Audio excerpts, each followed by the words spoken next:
There we go. Hello there, friends. How are you? Oh, there, I get some light on the subject. Okay, I'm just watching. Her Majesty Queen Elizabeth II is addressing Parliament now that Parliament has a clear mandate on Brexit. And so what is she talking about? She says, my government, blah, blah, blah, blah, blah. My government, blah, blah, blah, blah, blah, blah. My government, blah, blah, blah, blah, blah. Oh, wait a minute. Stop. Time out. I thought there's a principle involved here. It's called separation of the church and state. Am I wrong? All right. And since she is the head of the church, duh, shouldn't she be talking about her separate efforts to restore the ethos, the ethics, the morality, the good behavior, the charity, the compassion, the mercy of Britain? Duh. All right. Is she just a secretary for the legislators? or does she actually have something to do with how Britain runs? Now, I heard all about what her government is going to do. Cool. Let them do it. But she has, there's the Crown Corporation, and she owns quite a bit of property. She has a lot of endeavors that have received her seal of approval. I don't know, it's not a mandate. When your business gets the Queen's approval, you have a special thing on the wall and you do business with the Crown. Okay. That privilege needs to be expanded. All right. There are industries that have left Britain that need to return. And she doesn't talk about that. Now, what she could do, if it ever occurred to her that she's not just a secretary for Parliament, she could, with her assets, become a venture capital group for funding micro ventures in free energy, in electric cars, and all kinds of technology, right? Couldn't she be the one who sparks innovation? All right, and not just charities that keep people where they are, but actually engage and employ and grant and endow people to do new stuff? Wouldn't that be what the monarch would do? Okay. Wouldn't the monarch who was leading, establish an agency for conflict and dispute resolution, mediation, arbitration, conciliation, and large group problem solving, utilizing high-tech computer methods for consensus building? Wouldn't they do that? Now, in the 60 odd years that she's been reigning, I have yet to see her lead the church. I have never seen her anywhere in the church but in the pew, as if she had never done anything but get baptized and confirmed. Although I know for a fact, I have pictures of her in her initiation into some of the occult secrets of the Druids.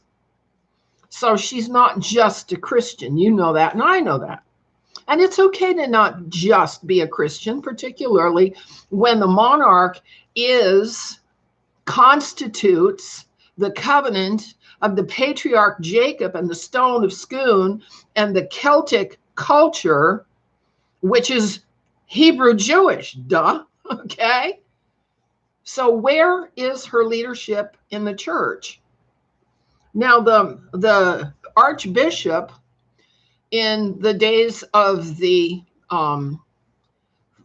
days when my father fled the monarchy, that particular archbishop was very hostile to innovation, particularly since the generation of young men who accompanied my father into World War I were pretty much wiped out. There was almost nobody left of Edward's generation to help him pick up the mandate to rule. He was standing there by himself in between the Nazi problem and the Zionist problem, the Balfour Declaration, and the Zionist push for supremacy. So Edward was between a rock and a hard place, no matter how you cut it, all right? He had a problem with the way the church was whistling and allowing partiality and nepotism and doctrines and dogmas and beliefs to dominate over the church, when in fact what Jesus talked about, his whole ministry was about behavior, about lifestyle. Acts 2 and 3 is all about setting up a community and setting up an economic community, okay? And the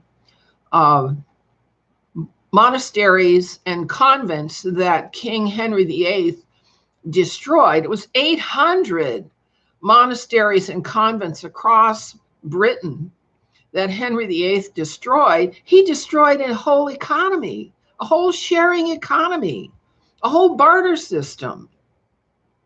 Nobody ever talks about that. Nobody ever talks about the harm and the indolence and the luxury that these monarchs presume upon, right? So I'd like to say to Queen Elizabeth II, who's my first cousin, her father and my father were brothers. I hate to say this, but I think you really need to retire, because you don't seem to have a clue what leadership is for or what it does. Okay? Now, Charles has led through he has a farming business, and he has led the movement to organic and safe farming and against the GMO and glyphosate revolution. That's a good that Charles has done.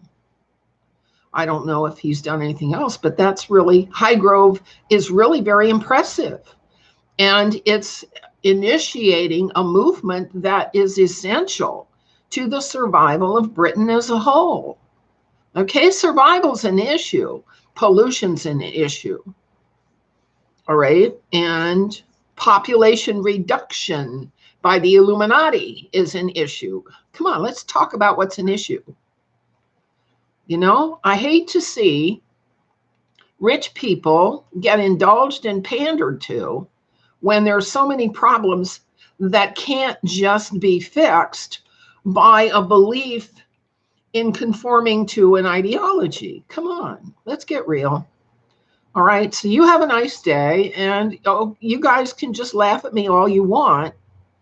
But what I see is that Boris Johnson has an enormous job in front of him and very, very few resources to work with, because the monarchy doesn't appear to be pulling their weight or doing their share. Maybe I'm unreasonable. Talk to me down below if you think that's true.